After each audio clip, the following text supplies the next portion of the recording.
My name is Patrick McGinnis, and I coined the term FOMO. That's short for fear of missing out, and it's why some people end up following the crowd. But we're not like them. We're part of a new species that isn't afraid to do things differently. I call us FOMO Sapiens. And this is the show where you'll meet people like us, phenomenal FOMO Sapiens, to learn how they find the courage and the ideas to live exceptional lives. FOMO. FOMO. Hey everybody, welcome to another episode of FOMO Sapiens, the show for people who don't just follow the crowd, but instead take their own path to success in business and in life. I'm your host, Patrick McGinnis, venture capitalist by day, podcaster and author by night, and of course, FOMO Sapiens 24/7. Now we're rounding out the season, and as you know, I've been obsessed with this whole AI thing. Who isn't? I mean, it's totally insane that basically Sam Altman is on all the news channels. Everybody's talking about that. But, you know, that is a sideshow. There's a lot more important stuff happening. In fact, the EU just came out and regulated AI in a really landmark kind of regulation situation. Just made that up, but I like the way it sounds. What's far more important is to think about how technology is manipulating us. Because it does. It just does. We all know that, right? And so my guest today is going to talk about that. She has written a book called The Battle for Your Brain, and her name is Nita Farahany. Now, Nita is a leading scholar on the ethical, legal, and social implications of emerging technologies, and she's a professor of law and philosophy at Duke Law School. So she's great because she'll give us philosophy and ethics, but we'll also get practical. We got to get practical. Always got to be practical on this show. Now, speaking of practical, I have a small ask for you, and this one is just for you, which is think about how technology is manipulating you and then fight back every day, all day long. I think about it a lot. I mean, obviously, we talked about this on Monday's FOMO Monday about how social media manipulates us and what the power of addiction that it sort of has. So just think about this stuff. Make some changes before the end of the year. That way you start 2024 free. All right, that is my small ask, and now we move on to the interview. As you know, I like to start every interview with the same question, so I started by asking Nita this. What's a formative decision you've had to make to get to where you are today? Well, I think probably it is ultimately going to law school. Even from my youngest years, was convinced I wanted to be a doctor, a medical doctor. Was pre-med in college, spent most of my time, sort of saying like I would never go to law school. But ultimately over time, as I gravitated more and more toward the policy implications of science and technology. And I even went on med school interviews, by the way, but passed out when the med school students showed me the cadavers. I realized like that's not the right path for me. I'm really passionate about science and technology, but not in practicing as a physician. And so super disappointed my parents at the time when I was in college and, was like, I'm going to take a few years off and figure this out. I'm going to go work in strategy consulting instead of going straight to med school. And then, 2 years later, I was like, listen, mom, dad, I'm not going to med school. I've decided I want to go down this different path instead, which is, go to law school and try to figure out a career at the intersection of law and science and technology. And you've done that, and you have a new book out. It's called The Battle for Your Brain, Defending the Right to Think Freely in the Age of Neurotechnology, which is a topic that is so FOMO Sapiens. I love it because, everybody listening to the show, I mean, we've been talking about technology, obviously. We talk to entrepreneurs all the time. But we also talk about devices and how they manipulate us and just how the world of data does that. So I think it's what really got me excited when I heard about this book is that this is it's like the Matrix, right? You don't see what's going on, and then when you do, you number one realize that there's a lot of important things happening, and you can start to make better decisions about how you actually live your life, and also get more aware and involved in how society is changing. But let's just start, at the baseline, which is, what was the reason behind you writing this book? What was the impetus? I have forever been studying, neurotechnology, advances in neuroscience, our understanding of humans in relation to their brains and mental experiences. And I have written about it for a long time from an academic perspective. But over time, I came to believe that the interaction between rights and technology in our brains had this big open space of risk. And that big open space of risk is our brains and mental experiences can be changed by other people, can be accessed potentially by other people. And we really think of it as the place that is our own, like our last fortress of privacy. I went to a workshop at Wharton in 2018, having written about all of these different aspects of it, but never really thinking that something like brain sensors were going to go widespread in society. So I had these worries, but I just didn't see that happening.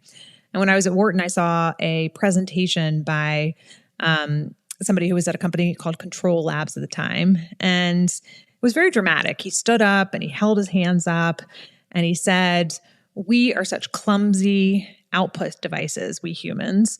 We are limited by these bodies and these clumsy, like sledgehammer-like devices at the end of our arms, these hands. And what if we could unlock the potential of our brain and we could operate octopus-like tentacles directly from our brains, or, type just by thinking about doing so, swipe just by intending to do so. Why do we have to be so limited by these form factors?" And he was talking about this not in the theoretical. He was showing a device that they were working on, which was in the form of basically a watch, which would pick up brain signals as they go from the brain down the arm to the wrist and pick up your intention to type or swipe or move. And he was showing what it means to type on a virtual keyboard just by thinking about doing so, or to swipe just by intending to do so. And that moment was like a holy crap moment to me, because what I saw was this idea of brain sensors being integrated, first of all, into everyday devices like a watch. Second, as not just a tool to track brain activity like attention or fatigue levels, but actually to become the way we would interface with all of the rest of our technologies, which would mean it would become ubiquitous and universal. And at a time when everybody was worried about the way algorithms, from social media platforms were changing and affecting our brains, when Facebook had launched a emotional contagion experiment to try to change people's feeds to see if it would change their emotions. So there was already this kind of mass manipulation of brains and mental experiences that were happening. The idea that a technology suddenly could become a universal technology to give access to our brains in this kind of closed loop matrix was startling to me. And I went home and I learned everything I could about it, was convinced Apple was going to buy it. A year later, Meta bought them. And suddenly the race to gain access to our brains much more directly, and not just through the software that is reading our every move, our every digital trace, creating unique physiological and psychological profiles of us. But like this final piece of the puzzle was going to be in the hands of major tech companies. I was like, okay, I need to, one, write a book to help everybody understand what's happening in this space and to contextualize it for them. And two, talk about what the rights are that we need now to change the shape and the direction of the way in which all of these technologies are impacting, changing, manipulating our brains and mental experiences. Wow. Okay, so you just freaked me out. And I was just thinking first, I had a lot of thoughts, but one thought is I was thinking about, I don't know if you saw Everything Everywhere All at Once, but when I saw that film, it's worth you seeing. It does sort of, it's about the multiverse and about, it's a fascinating look at where the future could go maybe. And some is science fiction, but there are some elements that are real. And that this whole conversation, I think, you can see where people are trying to take things, and you can poo-poo this stuff. But like, who was talking about generative AI 6 months ago to a year ago? Not many people. I mean, it's still quite niche-y, right? So when we talk about this, there are people that are working towards the goal, but in terms of like the timing and the sort of where we are today, what are the, like, as we navigate the world, what are the little hints that we can see that these things are being implemented into our world? Yeah. Well, I mean, I think it's a spectrum, right? What I talk a lot about in the book are neurotechnologies themselves, as opposed to kind of every piece of the generative AI puzzle. But let's look at it, because this concept that I'm proposing, that we have this right to cognitive liberty, is an update to liberty in the digital age. It's meant to address everything from AI to neurotechnologies to immersive technologies like artificial reality, so augmented reality and virtual reality, like kind of thinking broadly across those. So we could start with like generative AI. Pretty amazing that you can go to a place like ChatGPT and enter into a dialogue. That dialogue is intentionally made to sound human-like. It is intentionally, it was labeled and designed in order to make it so that a person interacting with ChatGPT would feel as if they were interacting with a human. Little choices like having the words typed out is the way a human would write to make it seem as if you were interacting with a human, all of which are intentional design features to try to hack into your brain and mental experiences about how you would experience interacting with, and therefore be more likely to trust and interact with whatever it is that is generated. And that's just like one tiny thing, right? I never thought about that before, but it is true. And, it's designed to be convincing more than it's designed to be correct. And that's helps right. to do that. Yeah. And in fact, there were labelers who actually labeled the output as they were training it as, yes, this sounds human-like, not factually correct. Yes, like you get a plus for sounding more human-like rather than, a plus for being technically or factually correct. It is designed to be human-like. Generative AI images are designed to convince you, especially deep fakes, right? They're designed to convince your brain that something has happened or something is true or something that is not true by presenting you with visual images where in the past you could trust your perception, but now you can't. Things like when notifications are timed on an app, they're clustered to try to give you a kind of burst of dopamine in your brain to bring you back as a reward to your brain time and again to a platform. And it's not every time it comes in. You get notifications when there's a sudden burst because of the effect on your brain. It's been tested and trained. Advertisements, many of them are tested against neuromarketing designs. That is, people who go into a laboratory, put on a headset that measures their brainwave activity in response to advertisements to see how to optimize your engagement, attention, like automatic reactions and associations with an advertisement. And then advertisements are shaped and changed based on how your brain reacts. Now, you might think, okay, great, I'm getting more pleasure in my brain, but most of them are designed to overcome your critical thinking skills and to put you into a more like automaton mode. Having on Netflix a little bar that says next episode coming up and it fills up over time is almost like it's an inevitability. Your brain accepts like it's coming. You intended to watch one episode. You ultimately end up watching 4 without having made any choices because you're in passive mode rather than active mode. And neurotechnology both enables each of these things by giving access to how your brain reacts or interacts.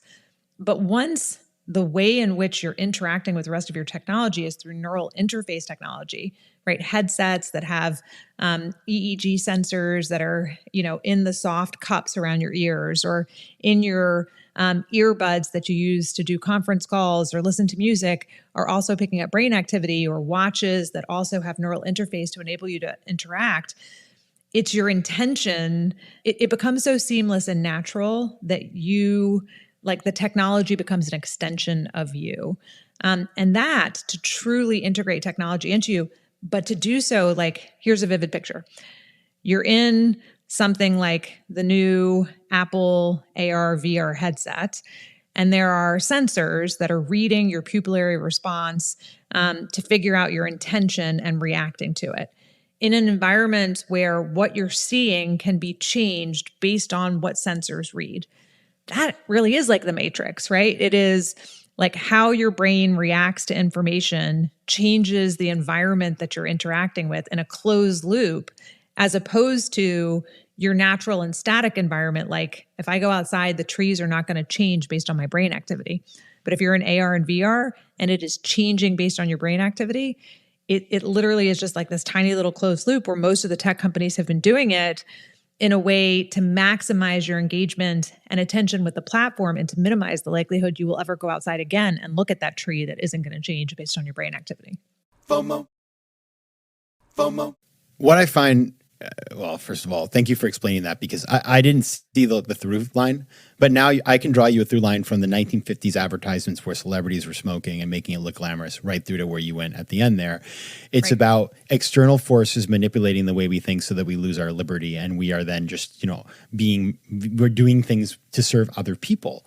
Now, we're just instrumented rather than autonomous. Yeah, which is, autonomy is like the base of everything. Now, I'm curious, this is a little bit technical question, but as you're talking about this, it made me think about, and by the way, FOMO Sapiens is not usually like a super brain sciencey show, but here we are today, thanks to you. That's all right.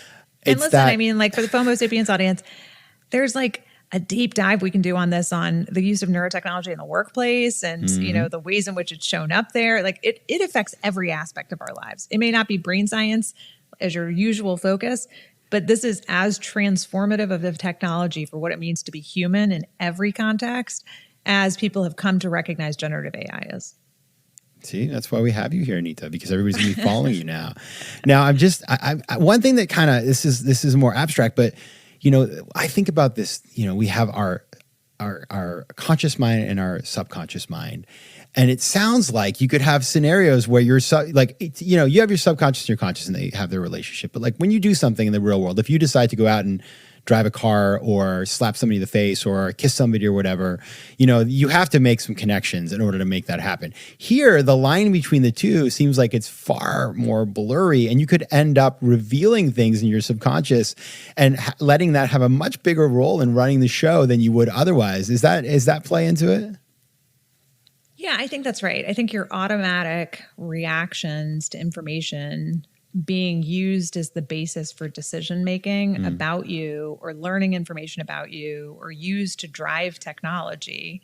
If like your brain responds in pleasure to something like an advertisement, and that leads to a whole much more advertisement being shown to you, that's what we're looking at here. We're looking at your automatic rather than like your conscious, deliberate choices governing your life experiences. Most of these technologies and techniques are really designed to try to get past the thinking you and to get to the more automatic and reflexive parts of you, so that you go into, automaton mode. If you've ever, gotten in your car and ended up going the wrong direction, because you were on autopilot.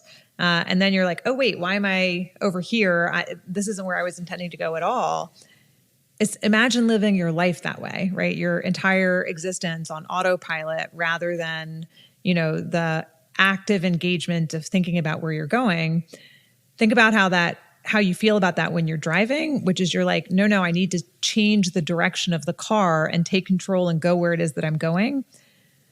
We're losing that ability in our everyday lives to take control of the car and go where it is that we want to go. Instead, what's happening is we're entering autopilot mode. These technologies are designed to put us, in many instances, into autopilot mode. And that's not a good thing. That's not the only way it has to be, right? You could use neurotechnology as a way to both see that you're in autopilot mode and then use the insights that you gain from neurotechnology to empower you and to make choices. It depends on how we design the technologies now and the choices we make now about whether or not we want to put us back in the, driver's seat, or if we want to live a life where it's just autopilot. Yeah. And I got to imagine, correct me if I'm wrong, it's not that there is some committee of elders like Bilderberg or whatever, it's all silly conspiracy stuff, but that is sitting around the table saying, how can we rob people of their cognitive liberty? No, but rather, this is companies and people who are from the bottom up building technologies without a lot of controls over them. And then one day we realized, like kind of the way social media was, like, oh my goodness, like we have built things that are hurting us. Patrick, it's worse. Tell me. It's worse than that. A lot of companies are intentionally, they're not like, how do we rob you of being in the driver's seat? Instead, it's how do we get people to, spend more time on our platforms and then using insights from neuroscience that are like, oh, if we give them little dopamine hits in the following way and structure it in the following way, it will lead them to spend more time automatically addicted on the site or, in infinite scroll mode. And, they have people who are coming in and running workshops and people that they're hiring for their expertise in doing exactly that, which is maximize attention and engagement by hacking into the cognitive biases and heuristics of the human brain. It's very intentional in many of these cases, where, it's not like, and it's because we want to strip people of autonomy and, leave them as automatons. The intention is to maximize the bottom line and to be able to have more of your attention to sell to advertisers for, improving, their products in that way that is maximizing revenue. But the maximizing revenue model right now, in many instances, is built on trying to make you an automaton. There's one way in which they want you to be slightly less of an automaton, right? Which is addict you to a platform, get you with an advertisement, but at some point you have to push the button that says buy that product, right?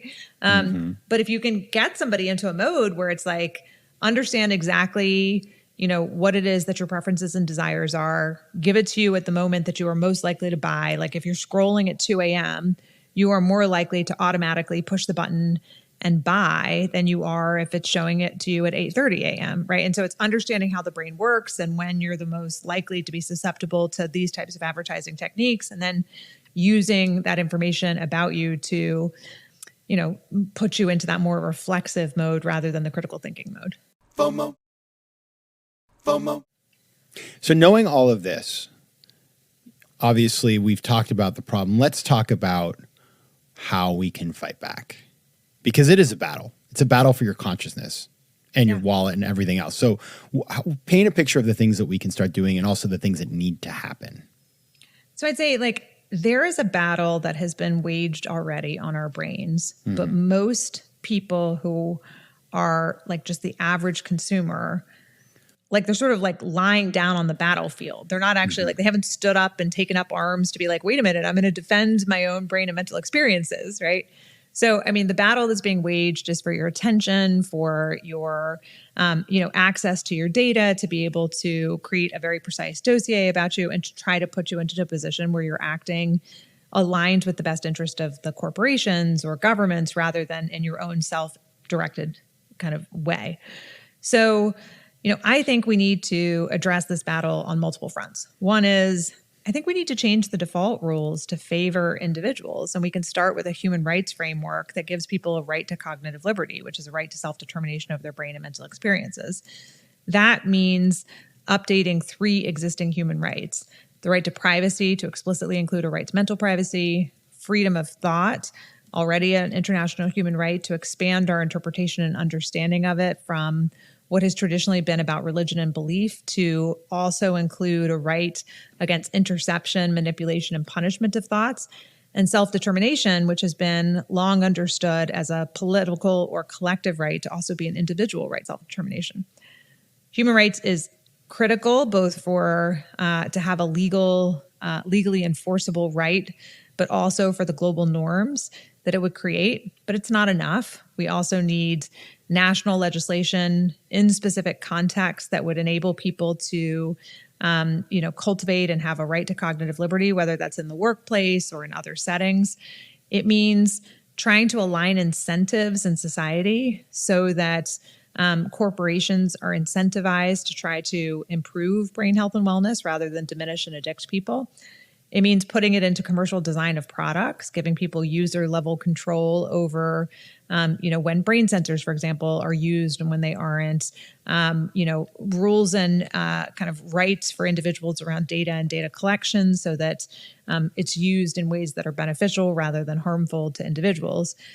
And most importantly, I think, for the individual, listening to this podcast, it's cultivating cognitive liberty in our own lives, which means introspection, mental agility, and relational intelligence. And those 3 pieces are kind of the core to how you develop self-determination and the capacity for really critical thinking skills. So introspection is the ability to look inward, to like know how are things affecting you. And you can't, like, unless you start to actually listen to yourself and develop those skills, whether it's through mindfulness or meditation, just taking a break to actually look inward, it's very difficult to understand the impact of your life on you. Mental agility means you have to develop both resilience and critical thinking skills, meaning the world is changing and coming at us really fast. And to adapt, you have to be able to strengthen the skills of resilience and critical thinking, right? If we're looking at a whole bunch of images and we can't trust what we see anymore, you can't take a single instance of an image that you see or text and assume it to be true anymore. You have to start to exercise much stronger critical thinking skills to not be manipulated in that way. And then relational intelligence is an understanding that, like, we don't live on an island. A lot of the technologies we're interacting with don't have empathy. To cultivate and to continue to develop the empathetic skills and the interrelationships we have with other people are really core to what it means to be human. So I think a lot of the kind of things that we need, to the tools, the techniques that we need to truly exercise cognitive liberty are going to be something that we need to much more actively cultivate, whether it's in educational settings, in our children, in employees, and in our everyday lives. All right, everybody. If you want to find out more about Nita's work, you can go to her website. It is nitafarahany.com, and there you can find her on all the socials. If you want to learn about this topic and get smart on it, read this book. It is a really fascinating read, and it is also, it's just going to blow your mind a little bit. The book is called The Battle for Your Brain, Defending the Right to Think Freely in the Age of Neurotechnology. Nita Farahany, thank you so much for being here. Thanks for having me. FOMO. If you like today's show, please be sure to rate it and recommend it to your friends. And as always, you can find me on Instagram at Patrick J. McGinnis, on Twitter at PJ McGinnis, and on the web at FOMOSapiens.com or PatrickMcGinnis.com, where you can get all kinds of free resources to live a more decisive and entrepreneurial life. FOMO Sapiens is recorded in New York City. Theme music is by Mike McGinnis, and editing and post-production is by Josh Elstrom. If you like today's show, please be sure to rate it and recommend it to your friends. And as always, you can find me at FOMOSapiens.com and at PatrickMcGinnis.com. To advertise on FOMO Sapiens, reach out to contact@FOMOSapiens.com. FOMO.